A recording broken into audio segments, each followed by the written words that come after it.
Well, Vince is not into blood and guts here. He's trying to expand national. That won't translate.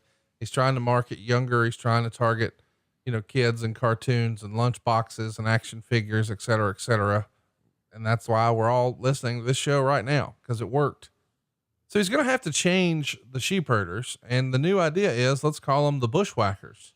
And of course, they're going to develop a more comedic style, and they're going to involve licking each other, their opponents, fans. And they're also going to have a very distinctive march to the ring. And the vignettes begin to run about 6 weeks out. Mean Gene is on a safari and eventually comes across the Bushwhackers out in the wild. A lot to unpack here. This is December of '88 when they debut. They're in the middle of their most aggressive national expansion. Of course, on the other station, Ted Turner has just bought Jim Crockett Promotions. So now Vince is battling with a billionaire. And I think they actually make their debut the day after Christmas in '88 against the Bolsheviks. Talk to me about the name change first.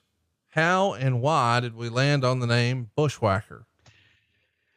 God, I don't know if that was something Creative Services had or if that's just something that came out of Vince's mouth one day. But, I think by the time that they got to me and let's do vignettes, they had the name and everything else. And we're really, really high on Luke and Butch and the Bushwhackers. And just explain this whole concept. I remember seeing Luke and Butch in the office when they had their initial meeting, and they were just high as a kite, positive and happy, and just like, oh my God, this ought to be a hell of a ride.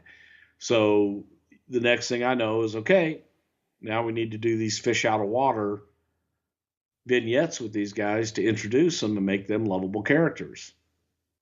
And we went to work, in the first one that was just talking about how friendly everybody in the United States is. They run into a guy on the street asking him for directions, and he gives them directions, and they both go in the opposite direction and then come back and talk about how great America is.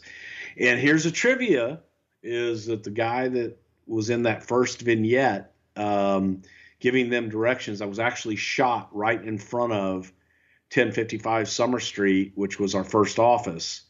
And the guy was the first ever official HR person that had ever been hired by the company, Alan Frost.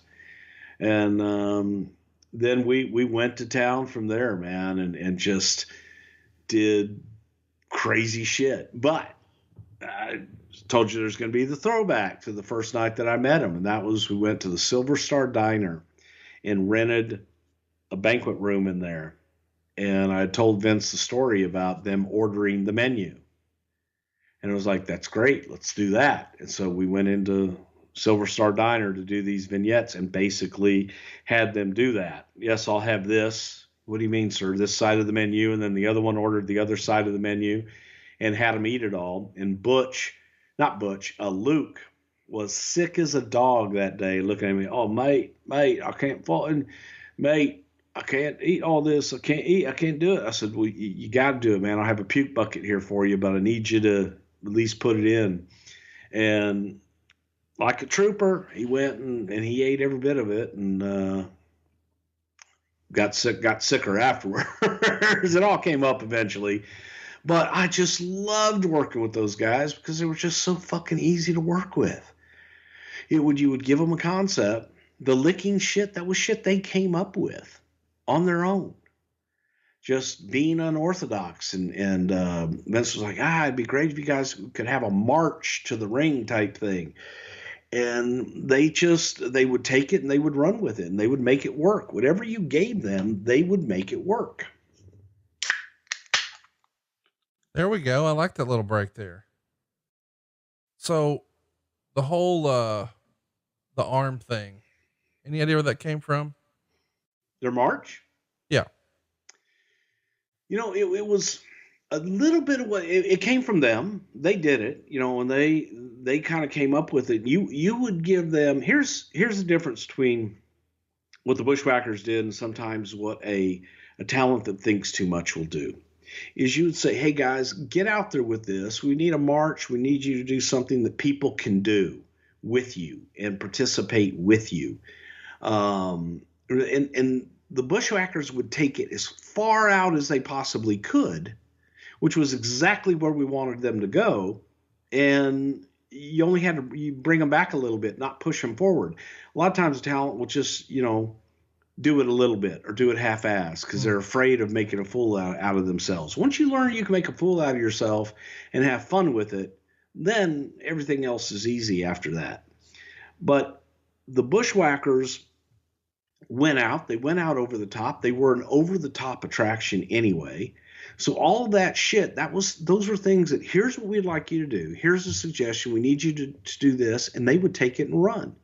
And that is what made them so damn successful. I still have, I'm looking in there where the hell it is. I don't know where it is right now. But there was we did a shoot in a lingerie shop, a sexy lingerie shop in Stanford. I think it's still there, where they went in and were looking for, hey, oh, bustier, trying on bras and shit like that.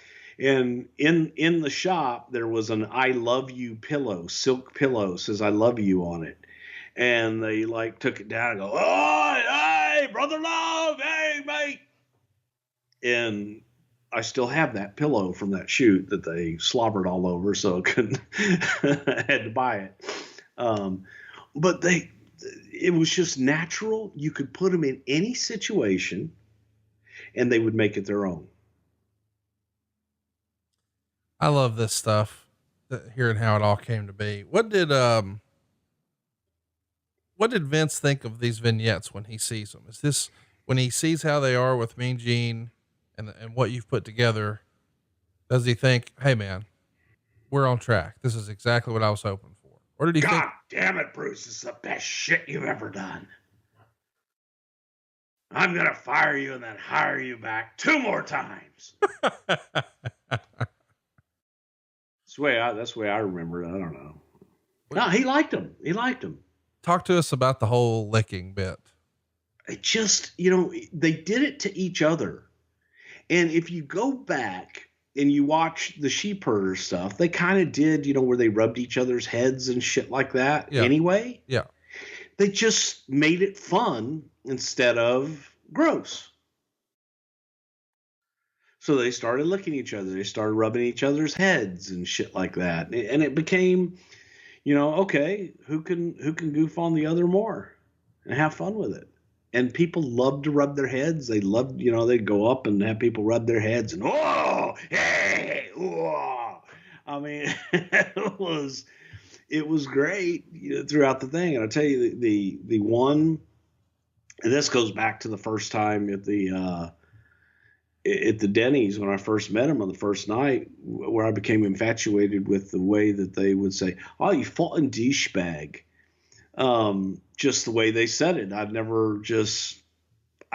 embraced the fucking douchebag just because the way they said it. Everybody for about the next 6 months became a fucking douchebag.